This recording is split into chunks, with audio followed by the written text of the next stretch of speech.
microfone, por favor. Da mesma forma, sinto-se completamente à vontade para fazer intervenções, para perguntarem as coisas, não há problema nenhum, vocês podem fazer a qualquer momento. Tudo bem? Essa é a hora que eu digo que eu não estou mais vendo o chat, então se eu digo tudo bem, vocês abrem... Tudo bem. Tudo bem, Tudo bem, professor. Tudo bem, professor. Ok. Tudo bem. Obrigado.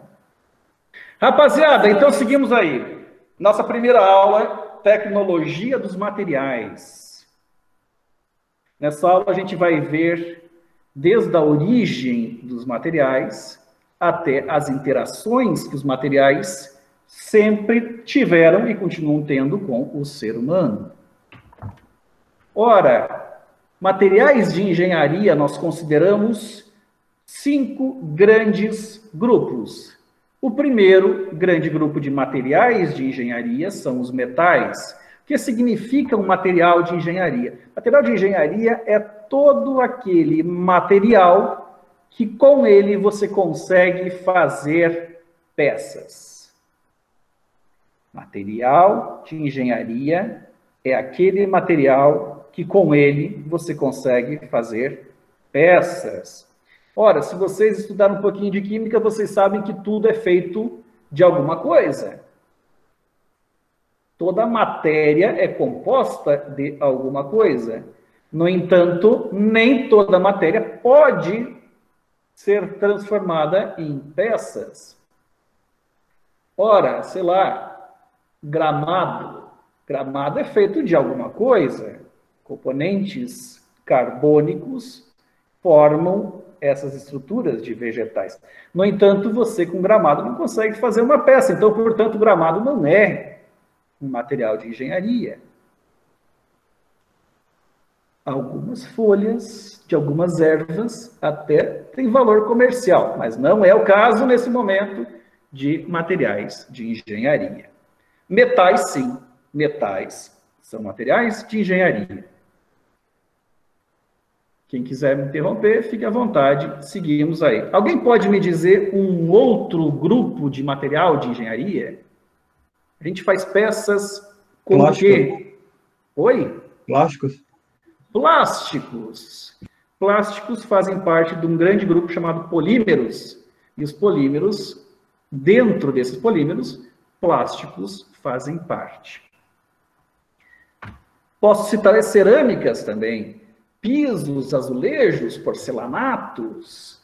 Tudo isso são feitos de materiais cerâmicos. Vidros são cerâmicas. É um material de engenharia bastante importante. Já havia dito os polímeros, então, que, dentre eles, os plásticos. Hoje em dia, muita coisa é feita de plástico. O plástico substituiu muitos outros materiais. Também são polímeros, por exemplo, madeira. Madeira é um polímero. Polímero natural. O plástico é um polímero sintético.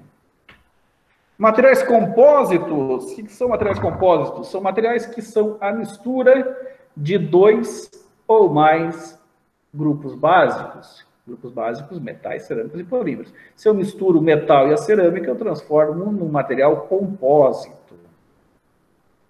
E ainda os semicondutores. Um grupo específico de materiais. Vocês da automação usam bastante, por exemplo, para fazer aquelas plaquinhas de circuitos eletrônicos, feitos basicamente de silício, galho e astato. Mas nós aqui, dentro da tecnologia mecânica, nós vamos estudar um pouco mais a fundo os metais. Metais que podem ser divididos em metais ferrosos e metais não ferrosos. Os metais podem ser divididos em metais ferrosos e metais não ferrosos. Olha, de forma muito surpreendente, falarei para vocês agora, nesse momento, que metais ferrosos são aqueles à base de ferro. Materiais à base de ferro são conhecidos como materiais ferrosos e eles são divididos em aços e ferros fundidos. Vamos ver a diferença entre um aço e um ferro fundido ao longo dessa nossa disciplina. Bom, se os metais ferrosos são aqueles à base de ferro, os metais não ferrosos, adivinhem, são aqueles que não têm ferro. Por exemplo, ligas de alumínio, de titânio, ligas de magnésio, ligas de cobre, liga de bronze, latão, entre outras ligas metálicas. Ok, até aqui?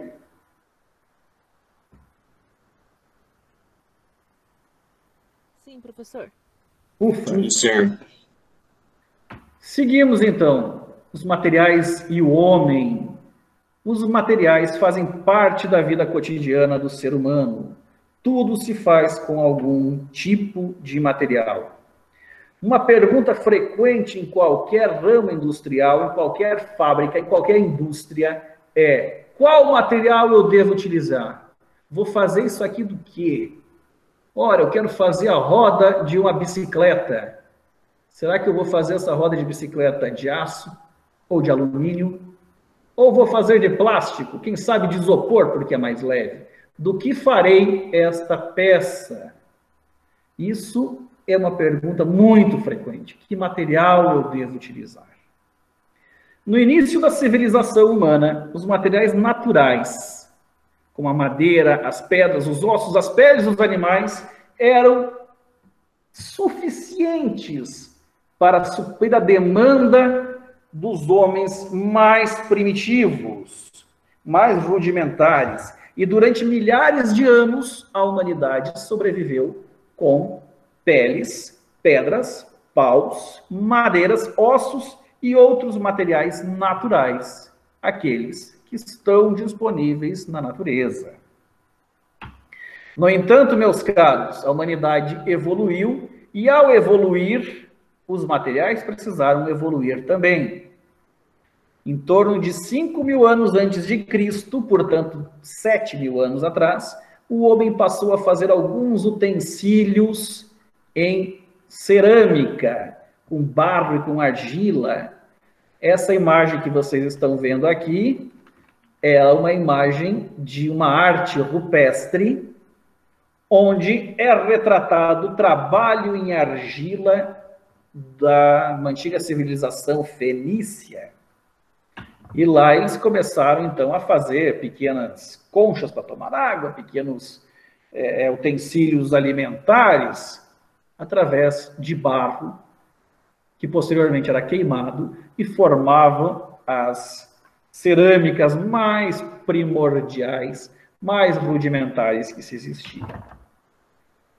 O tempo foi passando, a humanidade foi melhorando, foi evoluindo, o seu desenvolvimento foi ficando mais avançado, e aí o homem precisou inventar utensílios de metais, como o arado, as carroças, e com isso conseguiu fazer embarcações à vela, do barco à vela, aquele para descobrir o novo mundo, e inclusive a escrita para catalogar isso tudo.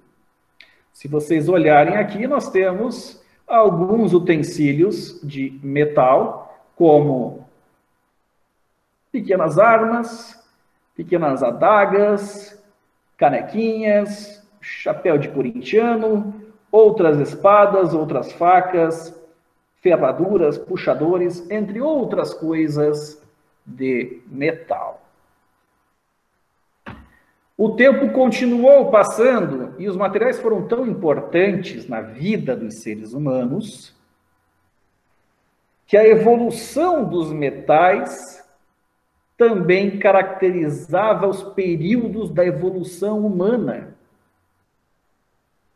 Termos como a idade da pedra, a idade do bronze, a idade da pedra lascada, da pedra polida, a idade do ferro, demonstram o quanto a evolução dos materiais foram importantes para a evolução da própria humanidade e da forma com que essa se interrelacionava, formando civilizações. No início da era cristã, portanto, lá 2.000 anos atrás, o homem já conhecia 7 metais: cobre, ouro, prata, chumbo, estanho, ferro e mercúrio. No entanto, apenas na segunda metade do século passado, após a Segunda Grande Guerra, pôde-se, então, se conhecer melhor os metais, ter um domínio melhor dos metais, conseguir sistematizar as informações e descobertas que os homens tiveram com os metais e, com isso, dar sequência aos estudos para a chegada à grande evolução que nós temos hoje, tanto em termos de metais quanto em termos de processos de fabricação e transformação desses metais. Aqui nessa imagem, vocês podem perceber algumas moedas do tempo do Império Romano, moedas de prata, que datam mais de 2000 anos atrás. Então, do que a gente estava conversando agora, percebam como rápido tem sido a evolução dos metais e também da própria humanidade. Há 2 milhões de anos atrás, o homem primitivo, ele se servia dos materiais naturais, pedras, paus, ossos, peles, madeiras em geral. E isso foi suficiente para a humanidade por 2 milhões de anos. Por muito tempo, isso foi o suficiente. Estava lá o cabeludo segurando um tacape na mão. Isso serviu. Há 5.000 anos atrás, 5.000 anos antes de Cristo, na verdade, os homens já tinham as argilas. E isso foi o suficiente para suprir as necessidades da humanidade até 3.000 anos atrás. Ora, materiais naturais serviram à humanidade durante 2 milhões de anos. As argilas foram hegemônicas entre os materiais durante 2.000 anos. Quando se começa a falar em metais, idade do cobre, do ferro e do bronze, nós já estamos falando de algo há 3.000 anos atrás. No entanto, logo após o Renascimento, alguma coisa em torno de 370 anos atrás, na Inglaterra surgiu um cientista chamado Robert Hooke, e esse cara, que é conhecido como Da Vinci em inglês, ele desenvolveu um dos mais importantes equipamentos da humanidade, que foi o microscópio. Porque com o microscópio possibilitou pela primeira vez que a humanidade enxergasse aquilo que os olhos não enxergavam. E com isso conseguiu-se ter um conhecimento muito maior em diversas áreas da ciência. Nos materiais, sim, mas também em diversas outras áreas, como a própria medicina, a própria biologia, a eletricidade. Tudo isso veio a partir do que se pôde conhecer dos metais, dos materiais em geral e dos próprios componentes que não são materiais de engenharia, das próprias estruturas naturais que os olhos não viam. Então, portanto, a partir de Robert Hooke, a partir do microscópio, se pôde enxergar o que não se via. E com isso a humanidade teve um crescimento de desenvolvimento tecnológico extremamente grande. A ciência dos materiais, em específico, ela só começou a surgir há 100 anos atrás. O que é a ciência dos materiais? É você conseguir catalogar os materiais, olhar microscopicamente e perceber que, opa, se esse material se organiza dessa maneira, ele tem este tipo de comportamento. Se ele se organiza desta outra maneira aqui, ele vai ter um comportamento totalmente diferente. Quando se começou a entender a ciência por trás dos materiais, se conseguiu, então, trabalhar sobre os aspectos microestruturais, formando materiais específicos para aquilo que nós gostaríamos de aplicar. E com isso surgiu, há em torno de 60, 70 anos atrás, que o meu slide está ficando velho, a engenharia de materiais, e com isso possibilitou a evolução de diversas máquinas para a humanidade. Aqui alguns exemplos aqui de microeletrônica, automóveis e aviação. Dúvidas? Sem dúvidas, não temos dúvidas. Ora, os grandes avanços da humanidade não seriam possíveis sem o avanço dos materiais. Imaginem vocês um avião de passageiro de grande capacidade de carga humana e carga de mercadorias, se a gente não tivesse o desenvolvimento de ligas leves. Olha aquelas primeiras imagens do 14 bis e pensa isso carregando 300 pessoas, como um Boeing mais moderno. Realmente impossível. Os automóveis, quando a gente vê os primórdios dos automóveis, lá no tempo do Ford 29, a gente percebe a completa diferença daquela tecnologia para as de hoje, com carros com muito mais performance, que tem maior velocidade, tem menor consumo de combustível, são menos poluentes. A própria corrida espacial dependeu muito da evolução dos materiais. Imaginem vocês que a carenagem de um ônibus espacial, ao reentrar na atmosfera, que lá no espaço ele está no vácuo, quando reentra para a atmosfera, começa a ter atrito das paredes do ônibus espacial com o ar atmosférico, e esse atrito esquenta a ponto que pode chegar a 2.000 graus Celsius de temperatura na parte externa de um ônibus espacial. Não sei se vocês sabem, mas o aço comum, ele derrete, ele se funde a em torno de 1.600, 1.700 graus Celsius. Portanto, um ônibus espacial ele precisa ser feito de um material que seja com um maior ponto de fusão do que o aço. Porque, caso contrário, ele derrete e chega só aos pingos da aeronave aqui no nosso solo. Mas veja que não apenas um ponto de fusão elevado deve ter essa aeronave, como também tem que ser um isolante térmico absurdo. Que, caso contrário, se tiver de um lado de fora 2.000 graus, e por mais que ele resista ao ponto de fusão, se ele transmitir calor, o que vai chegar na Terra vai ser churrasquinho de astronauta. O ser humano não consegue suportar temperaturas maiores do que 60, 70 graus. Então veja que precisa de um material que seja, por um lado, refratário, por outro lado, isolante térmico. É muita engenharia envolvida nesse tipo de aplicação.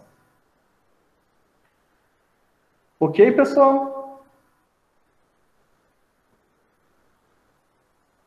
Sim, professor. Ufa. A gente vai falando, depois de meia hora de explanação, a gente percebe que falhou a internet, a gente está falando para as paredes esse tempo todo. Mas vamos lá.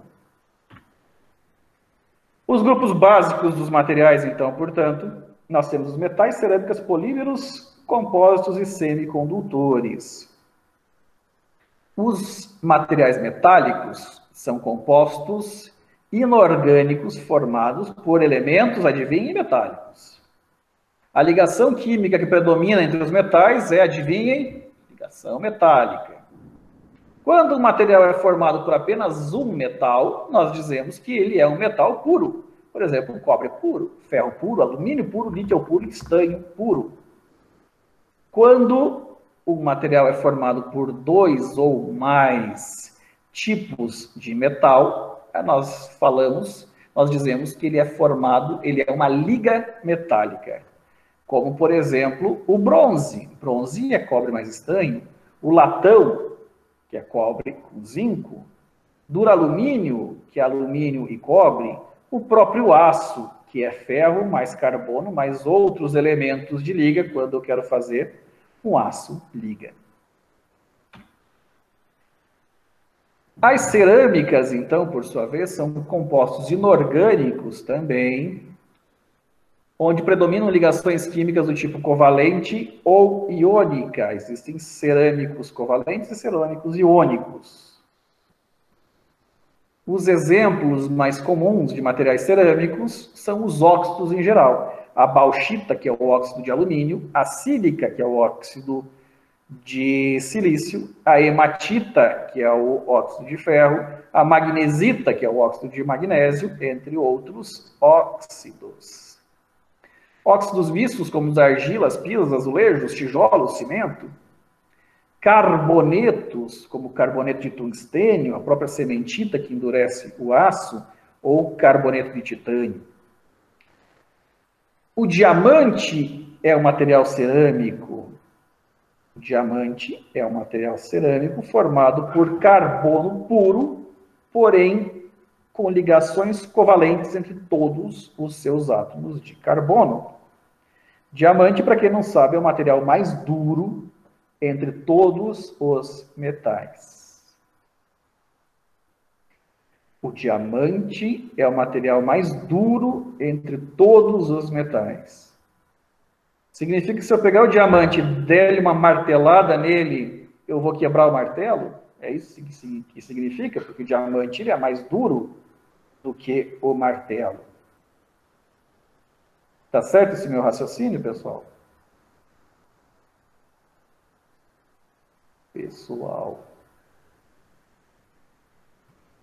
Vocês estão aí? Pode repetir? É porque deu uma travadinha para mim, mas...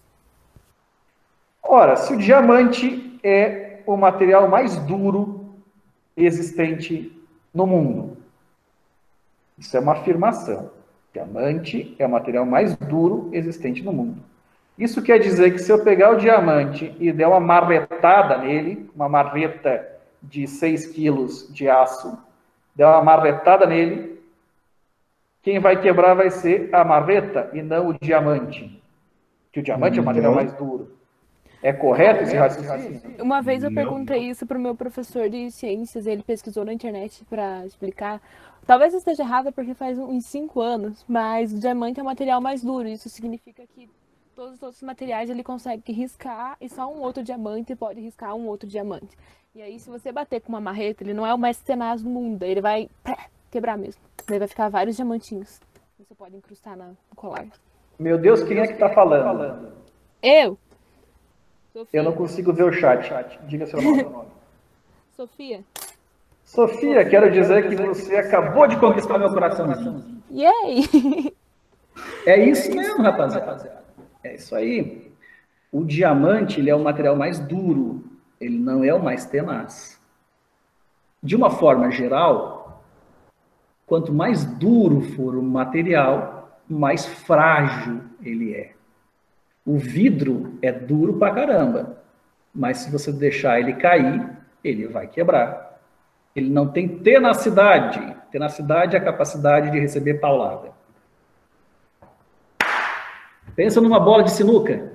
Se uma bate na outra e esse material não se deforma, significa que o material da bola de sinuca é extremamente tenaz. Tenacidade não é a mesma coisa do que dureza. Portanto, sim, o diamante é o material mais duro que existe. Ele pode riscar tudo que aparecer na frente. Aqueles filmes de ladrão. Os caras pegam o diamante e cortam um pedaço de vidro para poder arrombar uma casa. Isso tudo é verdadeiro. Agora, se o diamante sofrer algum tipo de impacto, ele vai quebrar. Porque ele não tem absorção, não tem capacidade de absorver energia através de impacto. Ainda exemplo de material cerâmico, o vidro. Vidros são materiais cerâmicos amorfos. Nós vamos descobrir o que é um material amorfo. Pessoal, quero fazer uma pergunta para vocês, uma pergunta que eu sempre faço em todo o início de semestre. E essa pergunta, graças a Deus, a resposta correta tem aumentado nos últimos anos. Em temperatura ambiente, o vidro é um material em estado sólido ou líquido?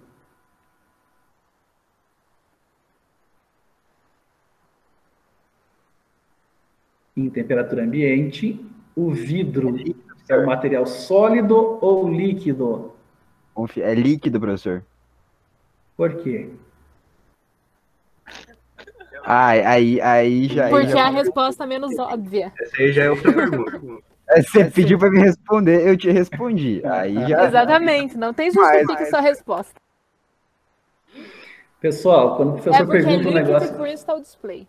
Por isso que é líquido. Calma, ele é sólido, porque ele literalmente tá sólido na temperatura ambiente. Não?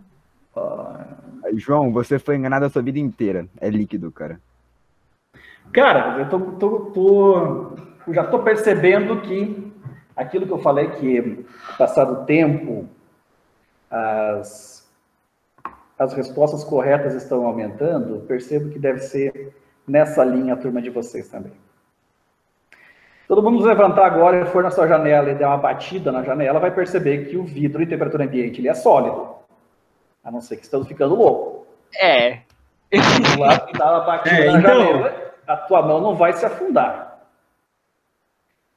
O que acontece é que durante muito tempo criou-se, propagou-se uma lenda urbana, sabe-se lá como, de que o vidro em temperatura ambiente, ele na verdade é um líquido de alta viscosidade. Isso é uma alta bobagem. Um baita de um papo furado. Essa história tem origem lá das cúpulas das catedrais medievais da Europa, que eram feitas em vidro e que estão lá há centenas, milhares de anos, e quando o pessoal vai perceber, as cúpulas de vidro estão com a base mais grossa do que as partes de cima, portanto, denotando que o vidro escorreu. Se ele escorre, ele é líquido. E isso, os professores de ciência da escolinha rural, durante muito tempo, propagavam esse tipo de bobagem. Na verdade, não. Na verdade, o que acontece com o vidro e com qualquer outro material, quando ele fica exposto a uma temperatura que pode ser relativamente alta, temperatura solar, incidindo diretamente no vidro, dia após dia, anos após ano, verão após verão, exposto à temperatura e exposto a uma tensão, a uma pressão, uma força permanente, que é a força do peso próprio desse material, com o passar do tempo, vai desenvolver um fenômeno que nós chamamos de fluência e o material vai escoar. É claro que alguns materiais escoam mais do que outros. O vidro, por ele ser amorfo, por a estrutura interna dele não ser organizadinha, ele tem mais facilidade de escoar do que o metal, por exemplo. Mas isso não quer dizer que o vidro seja um líquido. Não é um líquido. O vidro, em temperatura ambiente, é um sólido. Certo, pessoal? Deixa eu perguntar. Alguém já tinha ouvido falar lá nas suas aulinhas de ciência da quinta série que o vidro era um material líquido? Nunca ouvi falar isso, professor. Não. Eu acho que não. Não faz nem sentido isso, professor. Que bom, que bom. Não faz nem sentido isso, o cara que falou que era, velho. João, tem uma coisa nessa vida chamada chute, cara. Às vezes a gente Não, mas aí... às vezes não dá certo. Não, João, é porque tua vida foi você viu uma mentira, né? O professor Existe humor. não especificou qual ambiente é. Se for um ambiente vulcânico, provavelmente vai ser líquido. Ah, tá, temperatura ambiente. Ah, se fudei. É que temperatura ambiente não é um negócio meio em consenso, não, né? Vocês nunca ouviram falar em condições normais de temperatura e pressão, não? 25 Já. graus. Temperatura ambiente não é a temperatura ambiente que vai variar se você está em Papanduva ou se você está no deserto do Saara. Temperatura ambiente é algo padronizado, 25 graus Celsius, no nosso caso aqui, evidentemente, né, 297 Kelvin. Temperatura ambiente é algo padronizado, não é a temperatura que está ali fora. Mas, enfim, fico muito feliz. Agora, eu confesso para vocês que se eu sou aluno e nunca tinha ouvido falar uma bobagem dessa, e o professor me perguntar, o vidro está em temperatura ambiente, é líquido, é sólido? Eu ia pensar, pô, não pode ser um negócio tão óbvio dizer que isso é sólido, né? Então, eu ia chutar que era líquido. Professor, Fugir da obviedade. Nós pensamos igual, professor. Tá vendo? Somos homens da ciência. Muito bem. Então, portanto, rapaziada, me parece que os professores aqui do meio oeste catarinense têm usado menos essa bobagem. Em algumas outras regiões a gente escuta mais isso. Mas, enfim, o vidro, ele é sólido em temperatura ambiente, sim. Embora ele tenha uma capacidade de escoar, de se deformar mais alta do que outros materiais sólidos também em temperatura ambiente.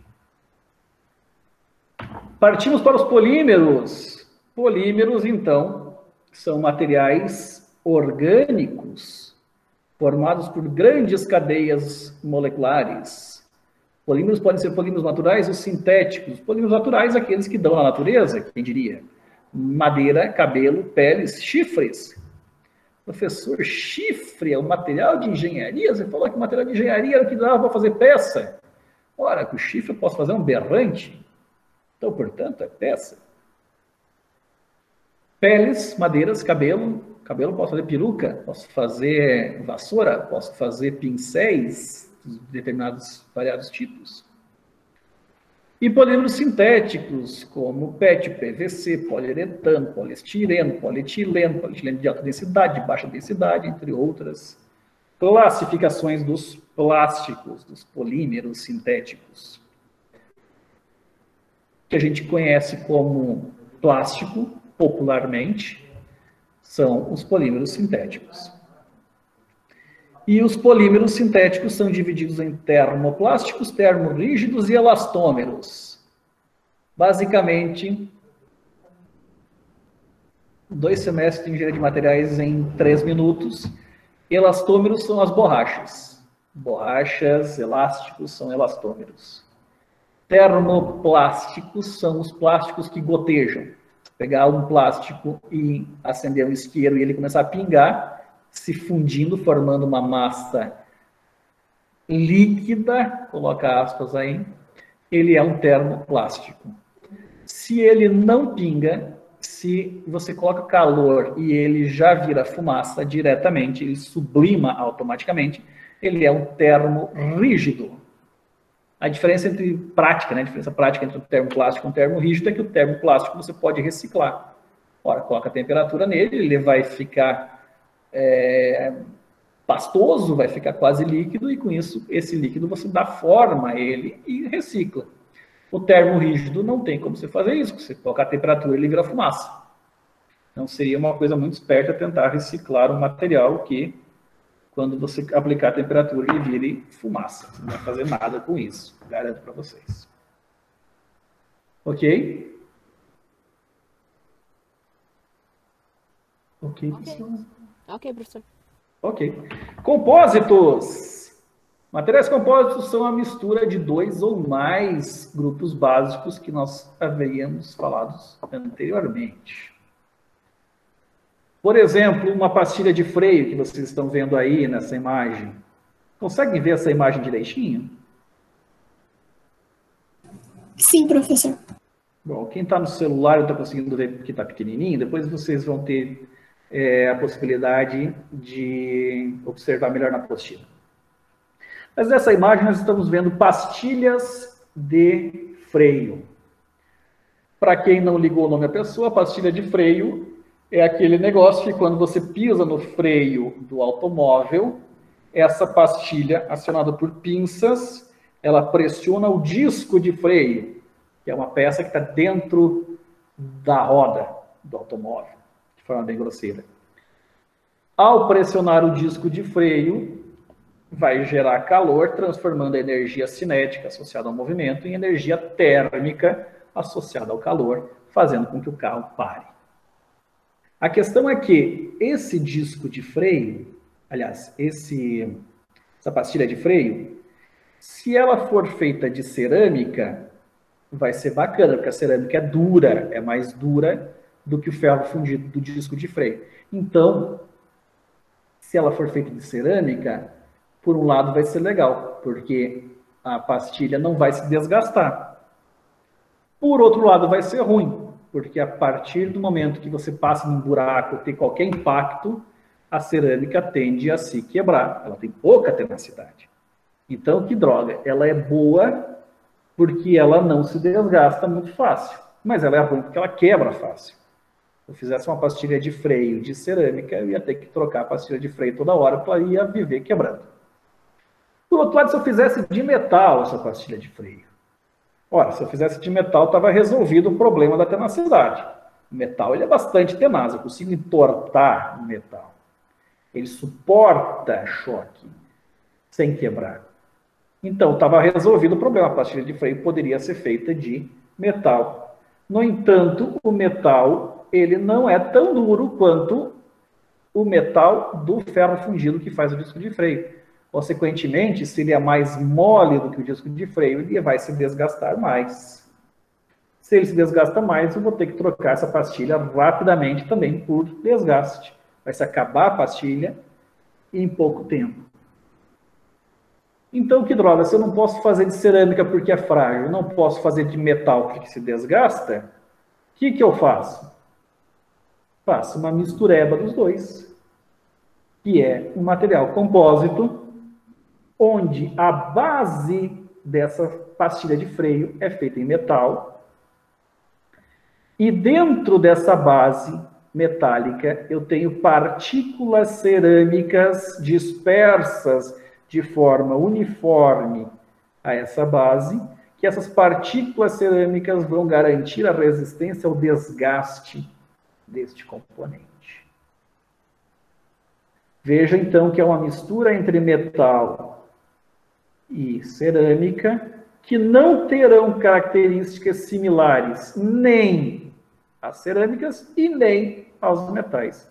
Quando eu misturo dois materiais cujo resultado seja algo diferente dos dois primeiros, eu tenho material compósito. Fibras reforçadas com fibra de vidro reforçada com resina polimérica para fazer caixa d'água, para fazer carenagem de carro, de moto, de coisas, são exemplos aí de materiais compósitos também. E ainda por fim eu tenho os semicondutores. Semicondutores que são materiais que durante muito tempo não serviam para nada, porque os semicondutores eles não são bons para conduzir eletricidade, também não são bons isolantes elétricos. Eles não são bons isoladores térmicos, mas também não servem para conduzir energia térmica. Se o troço não é bom para uma coisa nem bom para outra, ele não serve para nada. No entanto, porém, descobriram que serve sim. Serve para ser substrato de placas e circuitos eletrônicos. E aí, com o desenvolvimento da microeletrônica, criou-se toda uma indústria gigantesca de aplicações para materiais semicondutores, principalmente estes à base de silício, galho e astato, então que se desenvolveu enormemente nos últimos tempos a aplicação deste tipo de materiais semicondutores. O Vale do Silício, lá próximo a Las Vegas, tem esse nome não por acaso. Tem esse nome porque lá tinha muito silício e com o silício são feitas placas eletrônicas para o fomento da indústria da microeletrônica. Ok até aqui, pessoal? Sim, professor. Que bom. Gente, era isso que eu tinha para mostrar para vocês, essa primeira aula introdutória.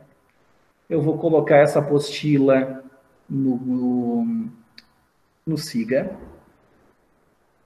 Vou colocar também o plano de curso, né? Plano de aula, no SIGA também. E, igualmente, os meus contatos que eu coloquei no chat também vou colocar lá para que a gente possa ter uma interação melhor alunos-professores. Na aula que vem, eu já vou deixar colocado para vocês, lá no SIGA, as próximas apostilas que eu vou disponibilizar para vocês lerem e estudarem. E daqui a algumas semanas, provavelmente daqui a 3 semanas, ou seja, pula 2 semanas, na terceira, nós vamos voltar a fazer uma aula síncrona para que a gente possa trocar algumas figurinhas sobre o andamento da disciplina. Beleza? Sim. Beleza. Sim. Belezinha. E aí, nas próximas segundas-feiras que nós não tivermos aula, aproveitem esse tempo para estudar, aproveitem esse tempo para me chamar e perguntar: professor, não entendi nada, o que é ligação química? Que diabo é isso? Nunca ouvi falar nisso. Pode me perguntar, eu explico para vocês. Beleza, gente? Beleza, professor? Beleza, professor. Valeu, então, gurizada. Até a próxima. Um abraço a todos. Até mais, Tchau. Valeu. Até mais. Não tome banho em vidro. Valeu.